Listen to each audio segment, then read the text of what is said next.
Y'all, I'm literally crying about my hair. Like, it gets so frustrating. If you're natural, like, I literally had to take a breather. Like, why can't my hair?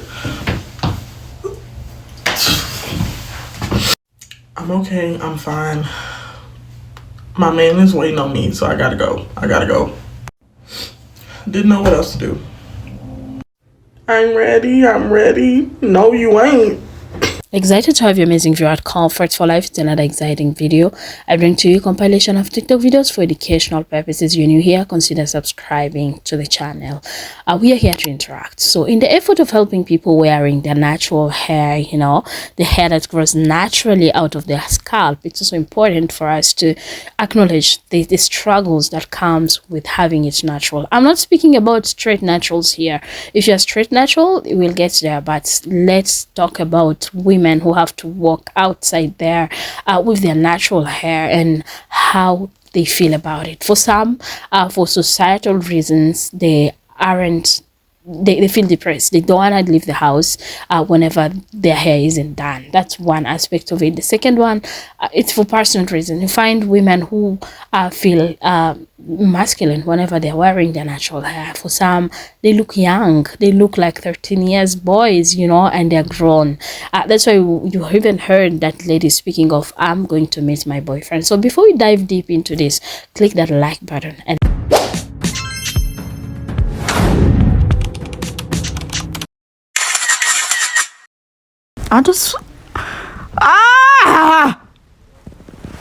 you know how far white privilege goes, bro. You just wake up, oh, I'm gonna do a messy bun. Oh, look at it, it's a bit messy. And black hair is beautiful. Black hair is beautiful. It grows up towards the heavens. I'm not dissing the thing. This is black hair. This is. But hey, I need 28 inches of that. I need that ordered and sent in Prime Amazon tomorrow. I need it tomorrow because I'm actually like tired. Wigs, oh yeah, great. Put on the wig. Let's glue it down for a week. No freedom. No freedom. Every time I'm taking it out, scratchy. And no matter, you can buy the HD Triple X 3000 plus 0 lace, front lace. I can still see the lace, babe. I can still see it. It looks really good, but I can still see it. And I can still feel it. It's not mine. It's not. And even that, you do one, you can't even sleep on your head properly. Gotta get up and straighten, curl, 50 minutes again. Then if you want to do closure, oh yeah, just slip it, glueless. Oh yeah, slip it on, slip it off, slip it on, slip it off. But now you're restricted. You can't even put the thing behind it because you've only done one edge. Bro. Or you want to do boho, which is now £5,063. You want to do knotless braids because that's the trend right now. And you know what? We had braids in school and we banged them out. But now, because of all your wig and just wanting to get it off and rip it, you don't even have edges, bro. Or you put in the braids for 1 week now because they use 56 tons of gel. By next week, everything's flaky and grey. You're grey. You're only 21 and you're grey-headed. Regrowth. And if you just want to wear your natural hair out, you've got to buy 5,063 products to keep it nice and bouncy. Or if you want to put in a pony, you got to straighten the life out of it and heat damage. But if I had 28 inches of this black, beautiful hair, I just need 28 inches. Is there anybody else that's kind of like tired of their natural hair? Like, don't get me wrong. Don't come for me. I love my natural hair. Like, my favorite thing, really, physically, about me is my hair. But I just can't imagine myself at like 60 plus, like dealing with this. So it's either I'm gonna cut it or do some type of like, because I don't think I'll ever relax my hair, but like something that's not chemical to straighten it permanent. I don't know, just something to make it, not even straighten it, just something to make it easier, because natural hair is an extreme sport sometimes. Anyways, just a little rant. Again, I love my hair. I love my natural hair, but I'm tired. As someone who has 4C hair, when it's at a certain length, it is so hard to manage. Like, my hair is at this awkward length where, like, it's not short, but it's not long. Here, I'll put up a picture of when I did a twist out. Psych, I don't have it because I never take pictures in my 4C hair. Like, for some reason, I can never just, like, post a thirst trap or a video of myself in general with my 4C hair, which is why I have not been posting. And it makes me mad because I know subconsciously it's because if I posted myself and looked at myself in the camera, I will literally just start spewing negativity about how shitty my hair looks. And it's like, I can't wait to get my hair done. And I'm waiting to get my hair done because subconsciously in the back of my head, people are always asking me, oh, when's your next hairstyle? When's your next hairstyle? What if this is my next hairstyle? What if this is how I want to wear my hair? But no, like literally went to work today and my coworker was like, oh, why is your hair so fucking nappy? And then there was another time I came in with my natural hair and he was just like, oh, why does your hair look like that? Or literally my coworker who's not black, she was kind of just like, oh, like, what are you getting done to your hair next? And subconsciously in my head, it's like when my hair is in its natural state, I can't seem to love it because I have people in my ear telling me like, it's this, it's that. Like, it sucks because I can't even just go out with my hair like this because it's super bad. Like, it's literally defying gravity and it looks matted, even though it's not. I washed it like a few days ago and it doesn't even look washed. But people with like 2A, 3A, like they can just wear their hair out and it'll just fall to their shoulders. There's a girl on here that recently was like, black hair is not hard. Y'all are just trying to manipulate it too much. Like she said, all she does. And she was just like, y'all are really just trying to manipulate your hair. Like you're trying to make it something it's not. And that's the part that's difficult. Like that's the part that makes it hard. All she does is wear her hair, go out, like maybe fluff it out and then go. And then at night, water it, put the bonnet back on. And that's that. And at first when she said it, obviously it's true, but I was kind of taken aback, like, like, well, like, what if I don't want to do that? And like, there was another video she posted after that, and it like made me think about like what we're like, why we're always constantly trying to manipulate our hair. Obviously it's white supremacy, colonialism, all of those things, right? But it also brought me back to this time where I had an ex-boyfriend, but we were dating and we were all working in the restaurant. And if you worked in a restaurant, you know how it is when you end up dating somebody that you work with. But I remember I used to always have my hair in a short haircut. I was growing out my short haircut. And I came to work with my hair like in an afro. Like I had washed it and I was straightening my hair all the time. So the afro wasn't like kinky, like it wasn't like fluffy. It was kind of like heat damaged a little bit, but it was still a decent afro, and I did my best to style it, and I thought I looked cute. And he came up to me and he was like, what happened to your hair? And it was so damaging. I think I broke down and cried that day. Like I went to the bathroom, I cried. And there's so many other moments like that I can mark it in my mind, like where I thought I was beautiful in my natural hair, whether I manipulated it a bit or not. Like I thought that I was so pretty, and then I saw someone who I liked, or a love interest or whatever it is, or a classmate or somebody, and they completely challenge the idea that I could be beautiful with my natural hair. And this came up for me again yesterday, when I was trying to figure out I was doing my hair at work. So I shaved my head. Like I used to shave my head all the time. The last time I shaved my head was in February of this year. So I've been growing my hair out since February of this year. I tried it last year, but I gave in the September of last year because I was like, I don't feel like doing this no more. This is too much work. And I had to unpack, number one, the reason why I was shaving my head in the first place. And there's a couple reasons. The top three reasons are, number one, it gave me a sense of control. Number two, it felt badass. I could do a lot of stuff to my hair without any consequence. I could bleach it. I could do designs. I could do whatever I wanted, and I could just shave it again.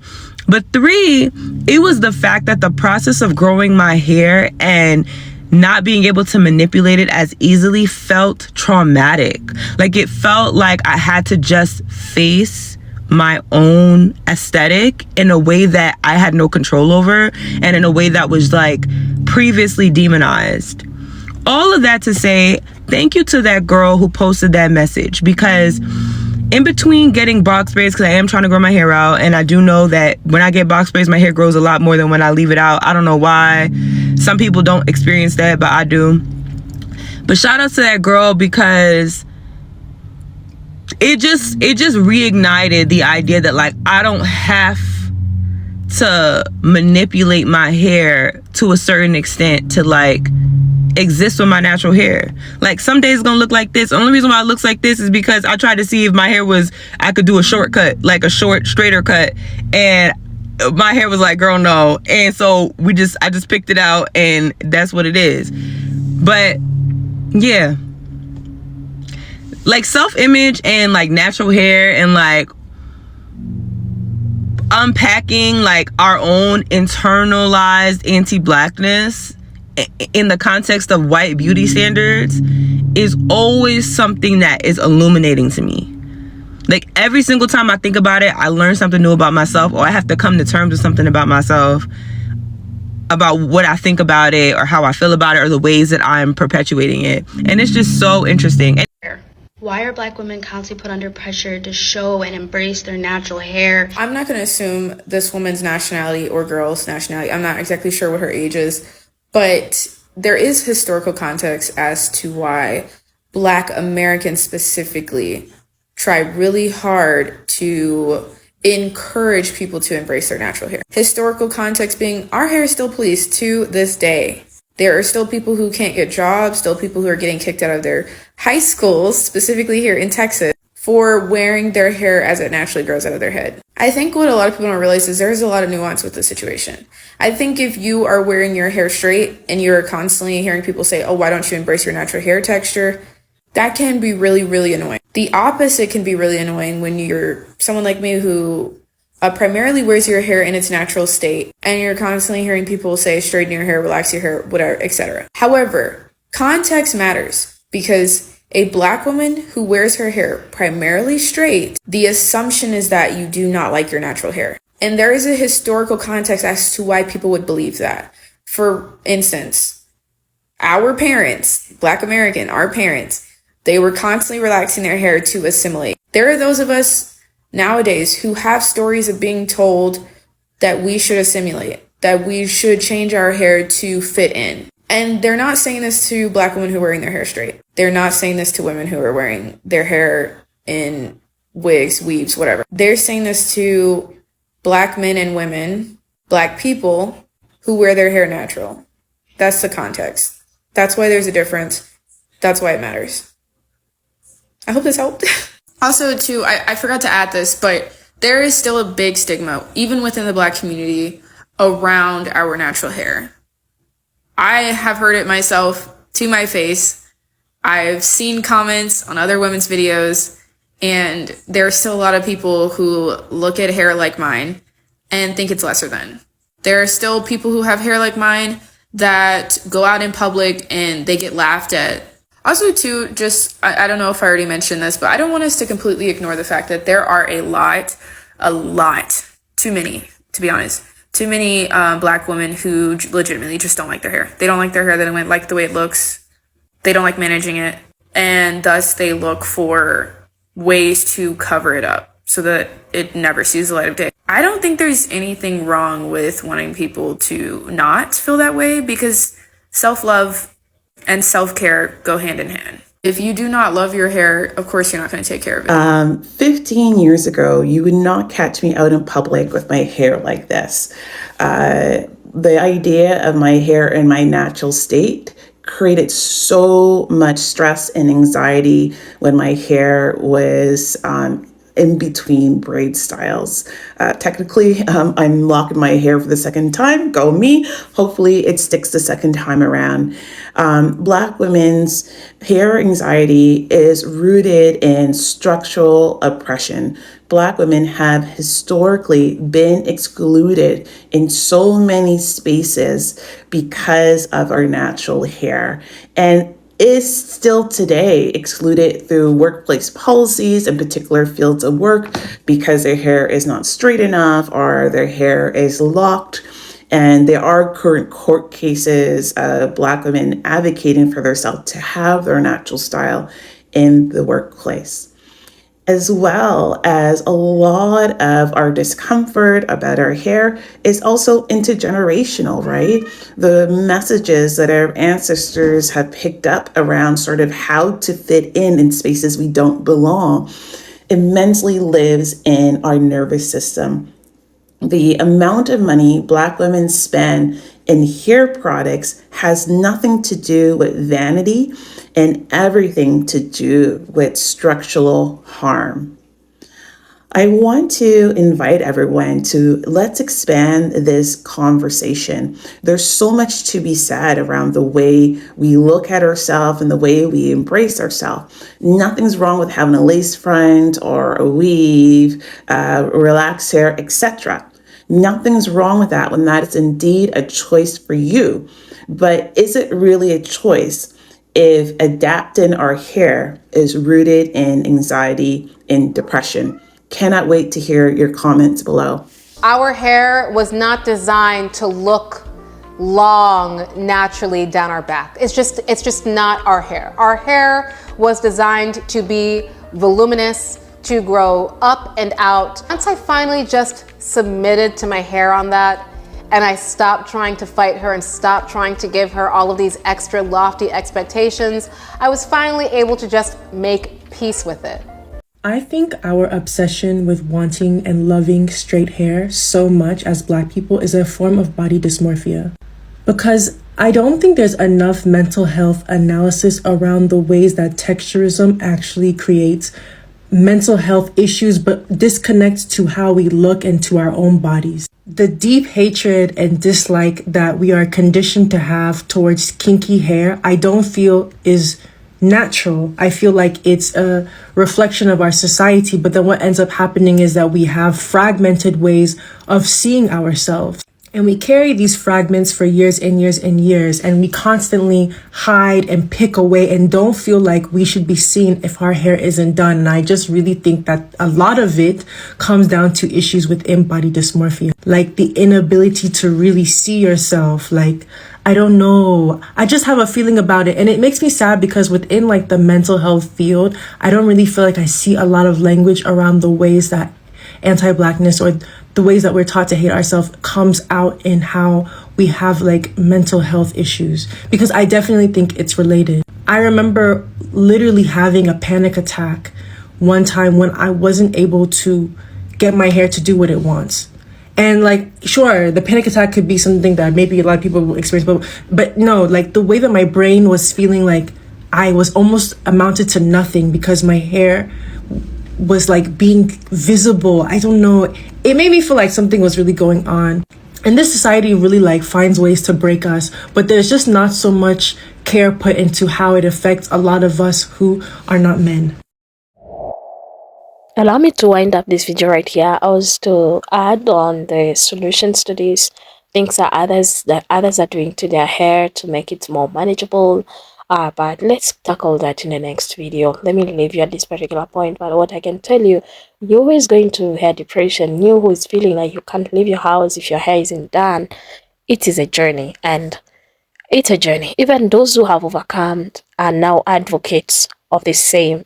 All these creators here have become natural hair influencers. Those who have overcome, those who speak of their struggle and how they have overcome. So there will be a day that you'll come out of this. But yeah, I want to echo the words by that lady. If straightening your hair, wearing wigs, doing all those stuff is rooted from anxiety and depression because of your own hair that grows out of your scalp, don't you think that you should make an effort to embrace your natural hair? So, and sometimes I feel like we should reach to a point where we don't care. Like you just like, whatever you think about me, I don't care. So I'm gonna do what I'm gonna do, because it's sometimes when we listen to people's opinion, though we don't exist in a vacuum, people are always around us, but sometimes don't let those negativity penetrate in you, get into you. It's so unfortunate that this girl was also told by the boyfriend that what is that you're wearing? Just imagine from someone who loves you, you love, like relationship, you know, and they tell you, what's wrong with your hair? What did you do? Is that the only thing you could do with your hair? And that the hair that grows naturally out of your scalp. So yeah, that was it about this video. I don't know what you're thinking about. You drop your thoughts in the comment section and let's discuss. Goodbye for now. Appreciate you.